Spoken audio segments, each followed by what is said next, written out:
Hi Tribe, today I am here with one of our members, Richard Liddle, who is the founder of 2.4 Travel. And I just want you to tell us a little bit about what you do, because we're talking about stories, navigating COVID and how it's impacted business, particularly the travel industry. And obviously you've had a bit of a bumpy ride because you launched your company in Q4 of 2019, almost didn't even have a chance to get it properly off the ground. So just give us a little overview of what you do. Sure. Yeah, possibly the worst time to launch a new travel company, but there we go. Yeah, 2.4, we are a family first adventure travel company, is how we sort of describe ourselves. So we're very much aimed at the active parents who want to sort of travel, who want to do the activities and things that they used to do before children came along. We blend really sort of professional experienced childcare with these travel experiences, so that people can get out and do sort of hiking, mountain biking, and things like that, whilst the kids are also doing their own fun activities. We sort of avoid kids clubs and resorts and cruises, things like that. It's much more about sort of immersing yourself in local culture, and the kids doing the same. So, it's more adventurous, isn't it? Yeah, we're very active, and it could be adventure in terms of, outdoor sports, water sports, or it could be adventure in terms of food experiences, nature, cultural experiences. It's really whatever your adventure is, not sports. And it's quite bespoke, isn't it? Because you cater for smaller groups, like you say. It's not your typical tourist travel company. So it's solo parent groups, smaller family groups, and also private family groups as well. So you can create your own itinerary for your own private holiday. Yeah, it's actually been one of the sort of areas that at the minute that we're working very hard on. Is we're probably pushing more in terms of the travel or the private travel groups. But we had sort of two sides of it. One was where you could book on the trip, and then once you arrived in destination, you would meet other families who had booked onto that that trip as well, and we would sort of pair up like-minded families. We sort of see, like, we're not giving up on that, but I think that's going to be something that we'll probably shelve for the in the near future. And we're looking much more at traveling with, whether it be single family units or people who have other families that they know and trust and want to travel with as well. Yeah, I think that can be the concern, actually, if you are, or you were pre-kids, a more adventurous traveller, and then actually you want the comfort of having some support when you do it with kids, particularly younger kids, because I know you specialise in sort of under fives. But the worry is if you're in a group of people you don't know, that, oh no, what happens if my kids are a nightmare? What happens if we don't get on with the other family? And actually, so having that experience where you can create something with somebody that you know is probably more comforting, isn't it, really? Yeah, it's interesting. Like there's definitely, some people who thrive in those environments where you're meeting new people, and you've got that like-mindedness. Like, we all go through tantrums. We've all put up with that. And if you're in a restaurant on your own with your child, and they're throwing a tantrum, you sometimes feel a bit sort of like everybody's looking at you. But if you're with other families and there's other kids, you get that sort of knowing, sort of comfortable hug, saying, don't worry, we've been through it. It's, we've all been there. So it really depends. Some people would love to meet new people and travel that way. Other people like to sort of stick to what they know, and people they know. And I think just with everything that's going on in the world, that's sort of going to be the biggest focus for us at the minute. Obviously, travel has been off the cards for so many people all over the world. I noticed you have your Travel from Home initiative. Tell us a little bit more about that and what motivated you to create that. Yeah, the sort of motivation from that was really just to keep travel at the forefront of people's minds, especially early on in lockdown, where, I think it sort of, I feel like people have got used to it a lot more now, but in the early stages, it was really hurting people.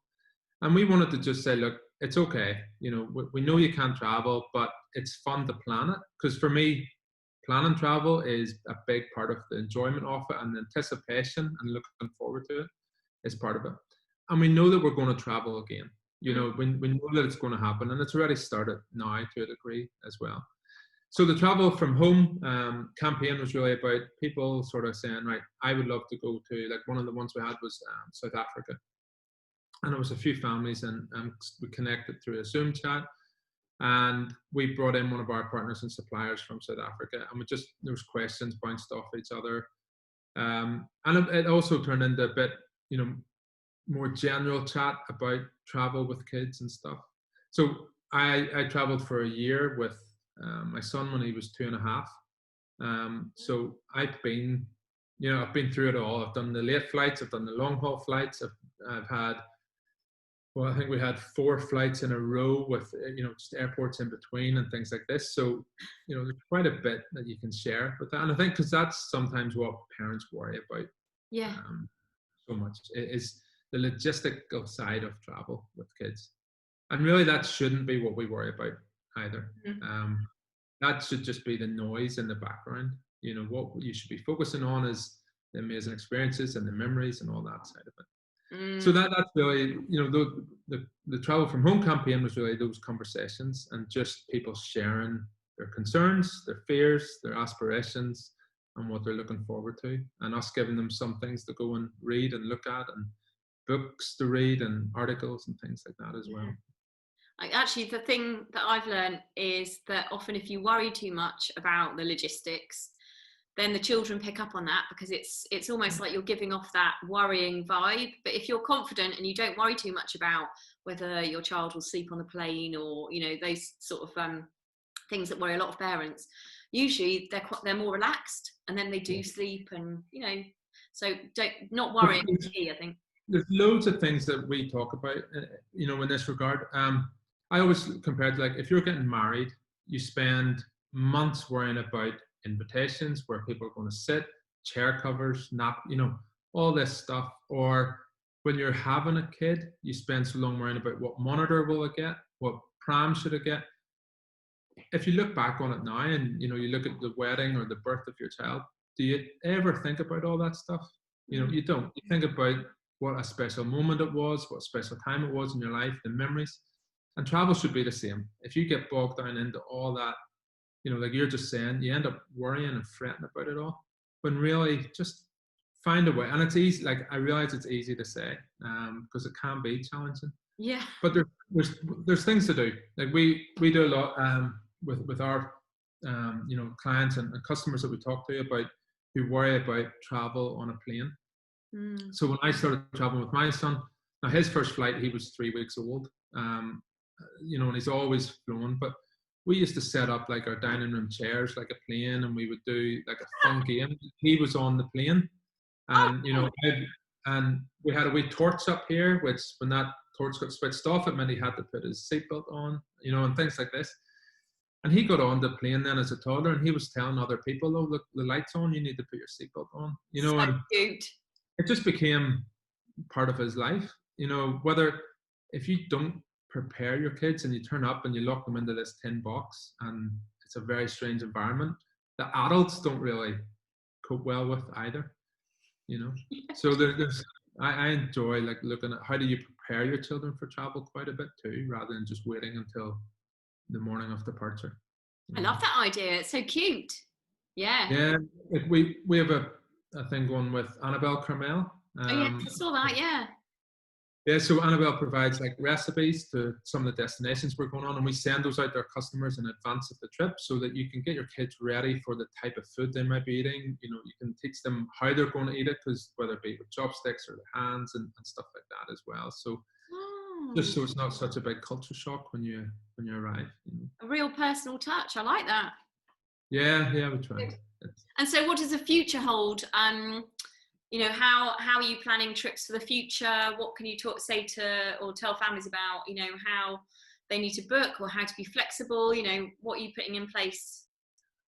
Yeah, so we've spent a lot of the last few months just really talking to people, and really trying to understand what would give you the confidence to travel again. And everybody's different, so we're not trying to put in one policy that we expect one size fits all. But what we're moving forward with, and we'll actually be launching it soon, is like our new travel bubbles, and that's sort of how we're terming it. Sort of, finalized that, but work in progress.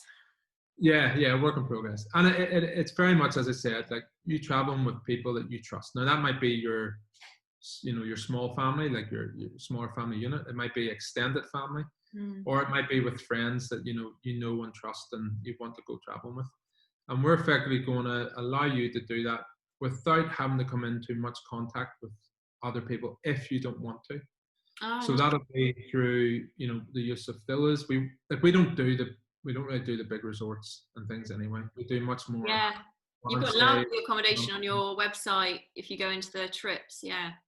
Yeah, and we're launching a lot of new destinations. Actually, we're doing a lot more around Europe. So shorter haul, you can jump on a train from London, or you can drive if you want. So it's going to be Italy, France, Portugal, Croatia, Morocco, Switzerland.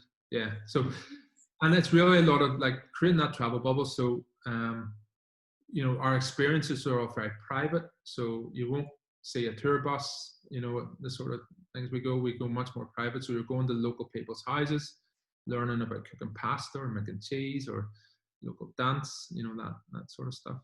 And then with our childcare, you still get that childcare that you would in a resort, like a kids club, but it's very much for your family unit. Mm. So we work with a company based in London, a consultancy firm, and they do a lot of childcare consultancy around the world and the biggest resorts. And we've like a massive sort of Bible of how we, we've worked with them and deliver, and how we deliver childcare. Mm. So they'll put one of their staff on the trip as well, and it gives you the freedom to go and enjoy yourself and have dinner out, and maybe have a bit of spa treatment, or go for a 50-mile bike ride up a mountain if that's what you want. Anything you want. Oh, I like that. It's a holiday for everyone. Yeah, and it's much more customized and flexible, and it's really just I think that's what people are looking for. So yeah, but I suppose we're not really changing what we do. Like, we've always been promoting responsible tourism and authentic tourism, and engaging with the community. We're just making sure that how we do it keeps up in line with the ever-changing world that we're in at the minute.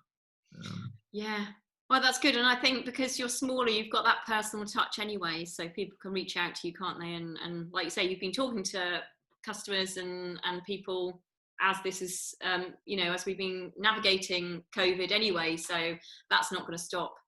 So that's really positive. Yeah, and even the processes, how we're doing it now, I think people are now so much more used to Zoom. So if you want to have if you're planning on traveling with 3 families, we're saying, well, look, why don't you grab a glass of something or a cup of tea, and we'll all get on Zoom, and we'll show you some ideas, and you fire at us what you want to do. Because it might be that your family want to do this and their family want to do that, and we'll arrange that. So, you don't have to live in each other's pocket for 10 days. You go off and do what interests you. But then in the evenings, you might enjoy a private chef experience, or a wine tasting experience in your villa, or just go out for dinner while we have a late night cinema with the kids and put them to bed. Yeah, great. I love it. Oh, fabulous. Well, I hope everything goes really well for you rest of the year. Yeah, thanks, Susan. We'll see how it pans out, right? Yeah. Who knows what's going to happen? But I like the fact that you're embracing it, and actually you are sort of reacting to it and creating something that will give families that comfort, when they talk to you and make their bookings. Yeah, we hope so. Thank you. Well, keep it safe. It's lovely to chat with you. Thank you very much. Take care. Bye. Take care. Bye.